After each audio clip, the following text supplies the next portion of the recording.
ciidamada amniga ayaa waxay guryahooda ugu galeen uguna daateen xubno ka mid ah siyaasiyiinta mucaaradka ee ku sugan magaalada Muqdisho.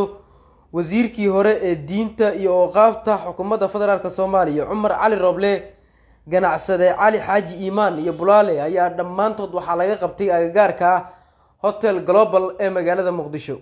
wasiir Cumar Cali Roble shalay shaqaaqadii Siinaa ka dhacday dhulkii Siinaa ayuu si weyn kaga hadlay dowladda Soomaaliya. madaxweyne Xasan Sheikh ayuu dhaliilay una ku eedeeyay inuu arrimahaasi wixii ka dhacay Siinaa mas'uuliyadeedu uu qaadayo. Cumar Cali Roble iyo ganacsade Cali Xaaji Iimaan iyo Bulaale ayaa waxay ka mid ahaayeen dadka sida weyn kaga hadlayay arrintii dhulka Siinaa ee dhawaan halkaasi dhibaatada ay ka taagneed. waxa ayna sidoo kale siyaasiyiinta mucaaradku ay hadda ka baxaya xubno waaweyn.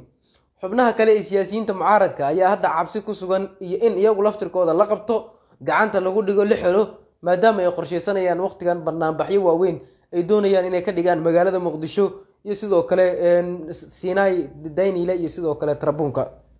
xariga siyaasiyiintan waxa uu xoojinayaa Siinaa kicinaya xasarada siyaasadeed ee magaalada Muqdisho ka taagan, maadaama xubno muhiim ah siyaasiyiinta mucaaradka laga helay. Cumar Cali Roble wuxuu ahaa xubin muhiim ah runtii. madaxweyne Xasan Sheikh ayuuna si weyn shalay weerar ugu qaaday oo afka ah, isagoo ku eedeeyay inuu mas'uuliyadda wixii dhacay oo dhan isagu uu qaadayo.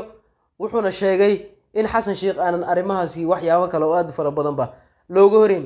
xiisadda magaaladu waa ay cakiran tahay weli, maalinba maalinka ka dambeeya war cusub ayaa soo baxaya. xubnaa la xiray, xubnaa la weeraray, xubnaa la dhaawacay, xubnaa la dilay ayay isdaba joogtaa xaaladda guud ee magaalada. wixii ku soo kordhay halkaan kala socon doontaan.